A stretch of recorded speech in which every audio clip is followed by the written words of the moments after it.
Je dois signaler qu'on est dans le processus pour changer le nom de la maison pour que ça devienne la Maison de la culture de Saint-Roch-de-Richelieu. Alors, il y a une demande qui a été faite au registraire pour faire le changement de nom. C'est suite à un vœu exprimé par les membres à l'Assemblée générale annuelle de juin 2010. Il y a un concours littéraire aussi qui fait parler et des ateliers d'écriture que j'offre la Maison de la culture au loisir de l'habitat. Donc, le salon du livre régional, c'est nouveau de cette année. Ça va avoir lieu le 25 septembre dans la Péninsule. Ça va regrouper un minimum de 10 écrivains et écrivaines. Et il va y avoir aussi probablement des auteurs du regroupement littéraire de l'Est de Saint-Roch. L'atelier d'écriture d'une art qui va être ouvert au public. Alors, les gens pourront rentrer, venir voir comment ça se passe dans un atelier d'écriture. Puis, il y aura les prix de tirage des prix de présence. Et tout ça se passe entre 1h et 5h de l'après-midi, le 25 septembre. Alors, voilà pour le salon du livre. Le concours littéraire, c'est nouveau aussi de cette année.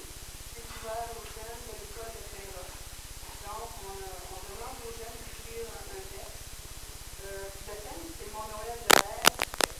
Alors, ça peut écrire aussi des mots, donc prendre des mots, donc c'est l'écriture spontanée.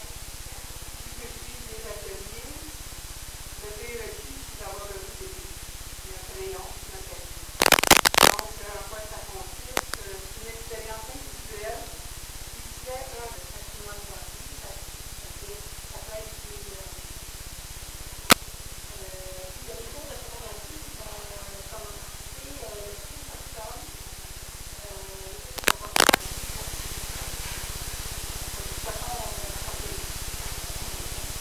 De façon lente, avec la respiration.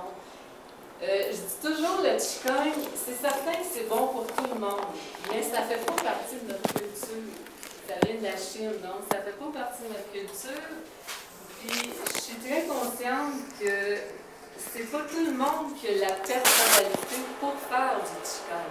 C'est bon pour tout le monde, ça c'est certain, mais les hyperactifs, les sportifs qui ont besoin, tu sais, après une séance d'entraînement, qui ont besoin d'être en sueur pour sentir qu'ils ont travaillé, mais venez pas à mes cours, parce que vous allez vous ennuyer carrément.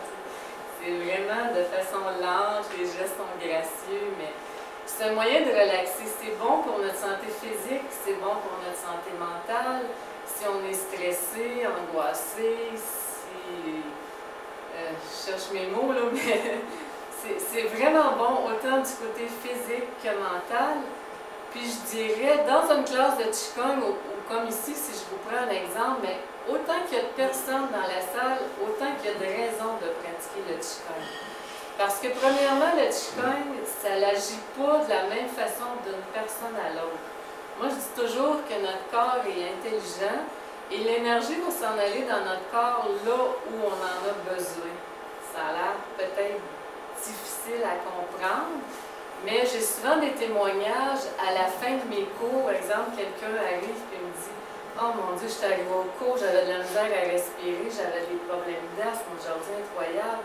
Puis là, je me sens bien, je respire mieux, etc. » Ou quelqu'un d'autre va me dire « Je suis arrivé au cours, j'avais des problèmes de dos incroyables, je me disais je ne passerai pas au travers, puis à la fin du cours, la douleur est disparue. » Bref, parce qu'on n'a pas beaucoup de temps quand même, je veux juste peut-être vous donner quelques exemples des effets de la pratique du Qigong. Premièrement, ça améliore